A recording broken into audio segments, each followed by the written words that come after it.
Welcome to the Daily Influence, where our mission is to deliver a daily dose of positive influence that can uplift you personally or be shared within your sphere of influence. While not every episode may directly apply to your unique circumstances, we strive to provide insights and inspiration relevant to most people's daily, weekly, and monthly lives. Whether you are tuning in during the morning, noon, or night, the Daily Influence is here for you. Listen, share, and embrace the power of influence in your life. Hey everybody, Brian Smith here with the Daily Influence, and we are going to continue with our bias discussion today and dive into the unintended consequences of bias and how bias results oftentimes in consequences that we never intended for them to have. Sometimes we don't even realize what those consequences are because, well, we would never know the difference because we made a decision and we wouldn't know what that other side of that decision would look like. When and if bias is not addressed, there can be unintended consequences. And the consequences typically present themselves after bias has influenced an act, decision, or word choice.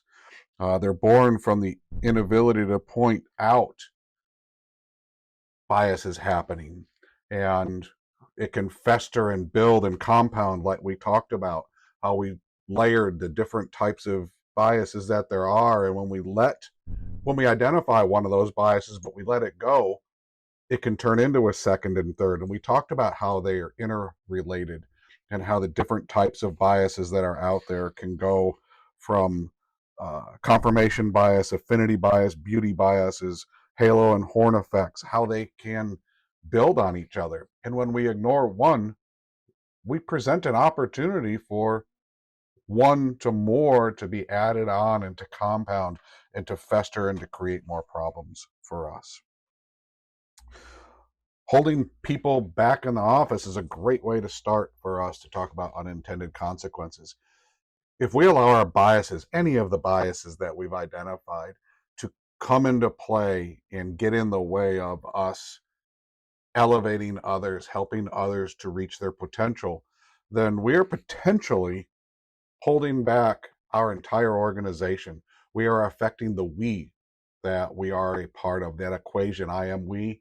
I am the accumulation of all of my experience. Well, so is everybody else. And if I am biased in a certain way and my bias affects somebody and that person doesn't get to evolve and move forward in the way that they probably should or maybe should move forward and evolve, then I am contributing to an unintended consequence, which is we might not be getting our best self in whatever that means in our area of influence. It could be promotions, having mentors, pairing people together, uh, allowing biases to get in the way of hiring, promoting, all of these things. Whenever we engage or whenever we allow or see a bias that affects those tactical decisions or even strategic planning within our own lives or our organizations, then we are creating the opportunity for unintended consequences. Diversity comes from identifying these biases. Diversity can come not from just commingling genders and commingling races and commingling differences, but it's identifying any of the biases that we have and challenging those biases, whatever they are, at whatever level they are, and opening up ourselves to overcome them and create a culture where they all come together and they start to shed them off and ignore them and allow for us to capitalize on that commingling of mind, that commingling of action, the advantages that come from the differences we have. It's understanding those differences, not separating those differences, that makes us more powerful. Affinity bias comes into play because we gravitate towards what reminds us of ourselves, what makes us comfortable. And that particular bias in our organizations can be one of the most dangerous The last thing that I need to do here at IA is hire somebody just like me. I want somebody that's a little bit different than I am, that can fill my gaps, that can uh, round me out as a more thoughtful leader, that can help me to fill in where my shortcomings are. So I would want to hire somebody that compliments me in that way, not compliments me that's going to pat me on the back, but that helps each of us uplift each other. And building organizations this way, understanding where our gaps are, understanding where our needs are, compounding that and continuing that over and over and over again, and allowing for a more diverse, a more unbiased approach towards growth, towards human selection, towards allocation of effort, and allocation of influence will help us to have a more well-rounded organization and a more well-rounded life and more positive influence within our areas of influence. Affinity bias is completely normal. I mean, we all do it. We all feel comfortable around the people that we like, whatever that means to you today. You know what that comfort is. You know the type of people you like. That type of person is likely driven by some types of bias. And as we've said, biases aren't necessarily bad. They're a protection for ourselves. They're what make us feel comfortable in situations.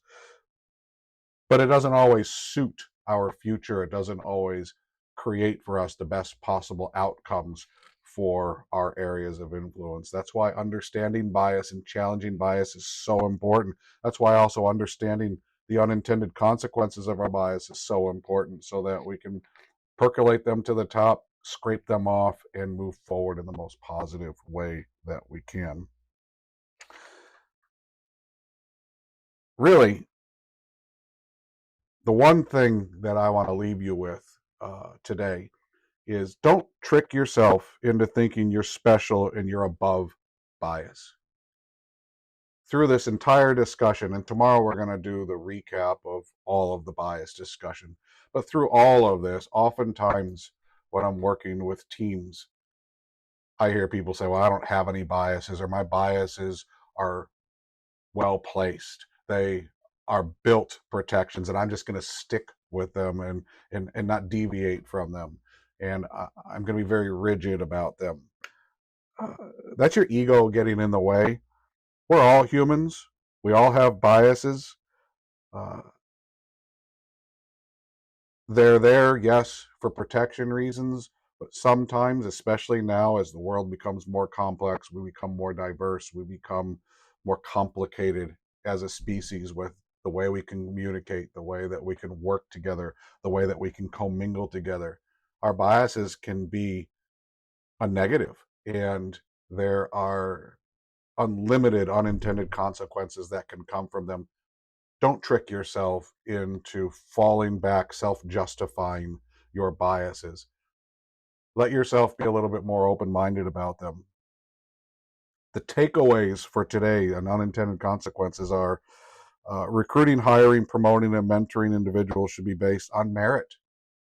Allow yourself to be objective about why you elevate humans. Don't allow bias to get in the way. And if you find yourself moving towards, well, I like this person because, and you can elevate them because of something that isn't really objective, it's singular, the way they look, a performance they have, or I'm going to ignore a performance. Check that bias and try to get back to a more grounded, um, objective viewpoint.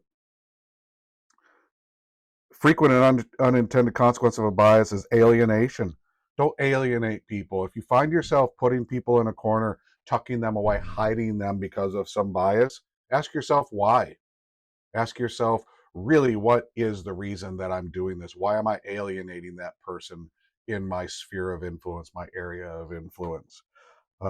Alienation can cause increased absenteeism, decreased creativity. You can't, a person that you alienate may not be engaged in where their value is, uh, which can decrease their productivity. It can affect them emotionally, and also they have areas of influence themselves. It can affect people around them, which is an unintended consequence of alienation. Helping a diverse set of individuals feel like they belong takes time, practice. Everybody belongs. Everybody has a purpose. If you have hired somebody for a job, they're there for a purpose. Elevate that purpose. Celebrate that purpose. Give them what they need to be successful in that purpose. Uh, Also, overgeneralizing our biases and accepting them because we know we have biases, and now just saying to yourself, well, we all have biases, so we can accept them. That's just an overgeneralization.